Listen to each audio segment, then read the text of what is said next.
En 1994, l'association entre les Nordiques et Pierre Pagé, qui cumulait les postes d'entraîneur-chef et de directeur général, prend fin. C'est à Pierre Lacroix que sera confié le mandat de le remplacer à titre de directeur général de l'équipe. J'ai carte blanche sur toutes les activités hockey de A à Z.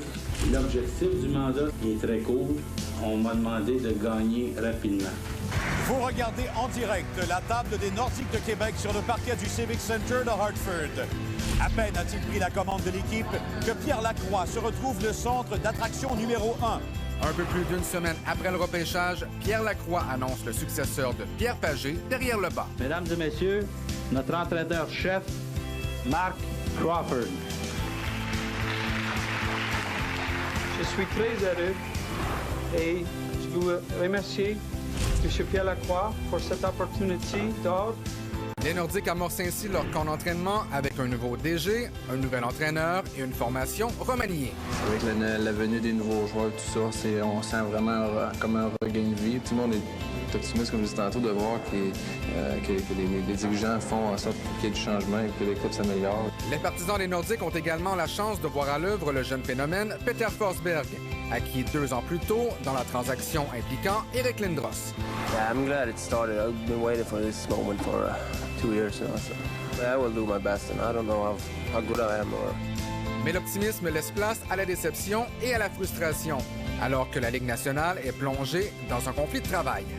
C'est assez stupide. Je pense que ça nous aurait donné une chance que le hockey gagne beaucoup de points aux États-Unis, puis on aurait pu continuer à jouer au hockey. We have invited the Players Association back to the bargaining table immediately to begin intensive negotiations towards reaching an agreement.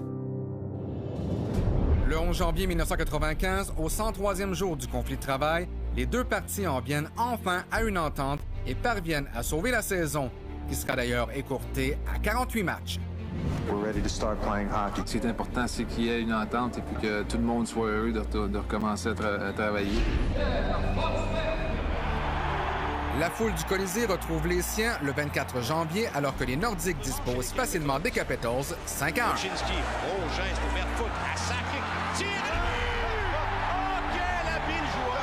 3 jours plus tard, à Buffalo, Peter Forsberg marque son premier but dans la LNH.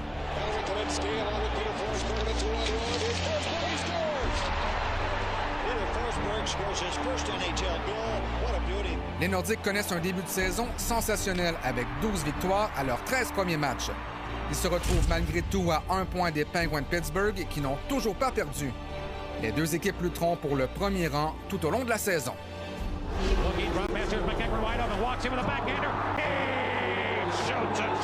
Ce sont d'ailleurs ces mêmes Pingouins qui infligeront aux Nordiques le 27 février leur premier et seul revers de la saison au Colisée avec une victoire de 7-5.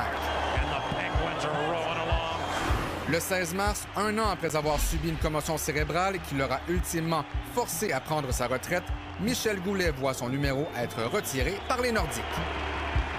Quand je regarde le déroulement de ma carrière, je crois sincèrement que c'est à Québec que je devais jouer. Les Nordiques traversent une période difficile en fin de saison, alors que la troupe de Mark Crawford ne récolte que 2 victoires à ses 7 derniers matchs. Je pense que c'est un peu un réveil pour les joueurs. Il ne faut pas partir en peur. On est confiants.